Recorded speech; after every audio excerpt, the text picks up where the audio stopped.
Hey homeschool friends, welcome back to my channel. If you're new here, I'm Heather and this is our 5th year homeschooling, and on my channel I love to share all things homeschool. I started this channel this year to kind of just share what we're doing, what works for us, what doesn't work for us. This year I have a 1st grader and a 5th grader. So today I wanted to talk about math and the math that we've used and our math journey, because I feel like math has been the hardest subject for me to make decisions on for my oldest daughter, who's now in 5th grade. So I hope you'll hang out with me today and hopefully you find this helpful and encouraging and in some way. So I'm hanging outside today because it's super pretty here. We're in Texas and it's been hot for months and months and months. We're finally getting a little bit of fall weather. So math.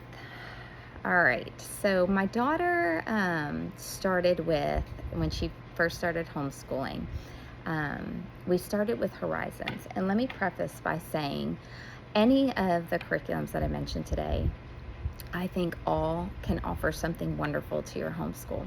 So if I mention one that you're using and it's working for you, stick with it. Even though it might not have worked for us, like stick with what is working for you.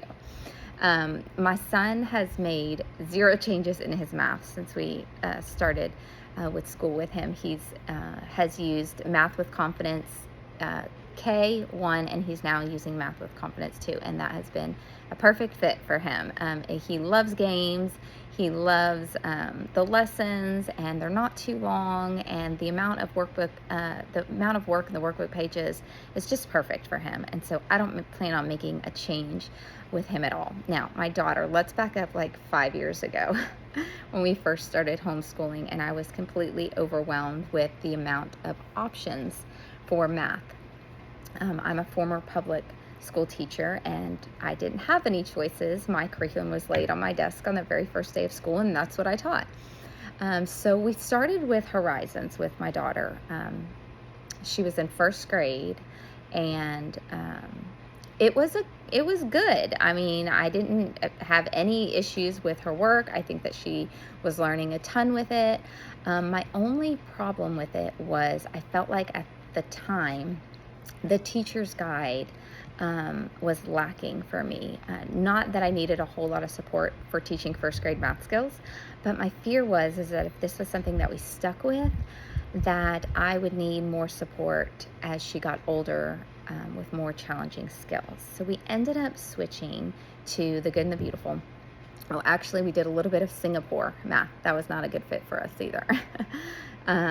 So we switched to The Good and the Beautiful level 1, and it was great. We played the games, and I think that she learned a ton from it, and the length of the lessons were perfect for her, and we continued on with level 2 from The Good and the Beautiful. But when we got to level 3, I don't know what the difference was, but it was a struggle. It was not that it was any different from the other levels, but it's a spiral-based curriculum. And so she really struggled with every day learning something completely different. I enjoyed the spiral aspect of it. I thought that it was great that they were constantly reviewing skills, and it wasn't like, oh, I haven't seen this in 6 months, and so I can't remember how to do it. It was constantly sprinkled in there, and I thought it was beautiful. She struggled with that. She struggled with so many different skills on one page, hopping around, and we tried covering problems and only working on like one little section at a time. And I knew within 1 to 2 weeks of that school year that this was not going to work. So I started my research again, and just when I thought, we had found a good fit, here I went again, looking at different math curriculums. So I had a friend that was using BJU at the time, so I gave her a call and chit-chatted with her a little bit about it, and ultimately decided on BJU for 3rd grade for her. And she loved it. She loved that she could focus on one skill for an entire chapter. And if I remember correctly, in 3rd grade, they would do like 1 page a day, but on the back, at the very bottom, there was a little bit of review. So it's just kind of sprinkled in there just a little bit. I don't remember that in fourth grade, and now that she's doing it, we've continued it for fifth grade. I don't recall the review kind of being sprinkled in there as much at the bottom, maybe a little bit. So for third grade, we did the teacher led, and I thought that the teacher's guide was great. I thought it was very helpful. She was able to focus more on the lessons, and it wasn't so scattered. She was able to, master a specific skill before moving on. So for fourth grade, she asked to stick with BJU. So of course we did. But we decided to do the video-based lessons. My son was joining us in lessons, and it was a great opportunity to free me up a little bit to work with him. And it worked great. She was able to watch the lessons. They weren't too long, maybe about 20 minutes or so. The instructor would do the first side of her page with her. They would do it together. And then the back side would be her independent work. And then her and I would meet together and go over anything, go over it, make any changes or adjustments or reteaching if needed. And so now that she's in fifth grade, we're still doing it. And she's still doing the video-based lessons and going over it with me. And it just really worked for her. She's the type of kiddo that she doesn't really care for the games. She doesn't want any fluff. She just is like, Mom, give me my assignment, let me do it, and let's move on with the day. My son, on the other hand, loves the games. So my advice when picking a math curriculum, pick the one you'll use, first of all. That's my biggest piece of advice. Pick the one you'll use. And then learn your child's learning style. How do they like to learn? Do they need a spiral curriculum, one that reviews constantly, or are they more of a mastery based learner? Do they like games? Do they like hands-on stuff? Or would they rather just black and white, get down to it?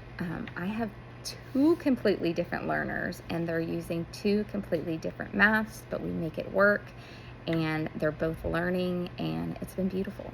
So if you're struggling with math and finding one that's a good fit for you, you're not alone. I struggled through it too. I don't know if we'll make any changes as the years go on. We probably will.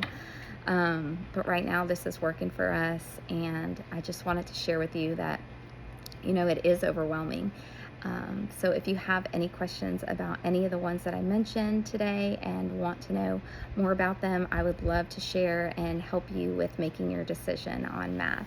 Hope you'll stick around and subscribe to my channel, and I'd love to get to know you a little bit more. So leave me a comment. Let me know where you're from. I would love to know where you're from and what the weather is like where you're at right now, because we could use a little bit more fall weather. All right. Thanks for hanging out with me.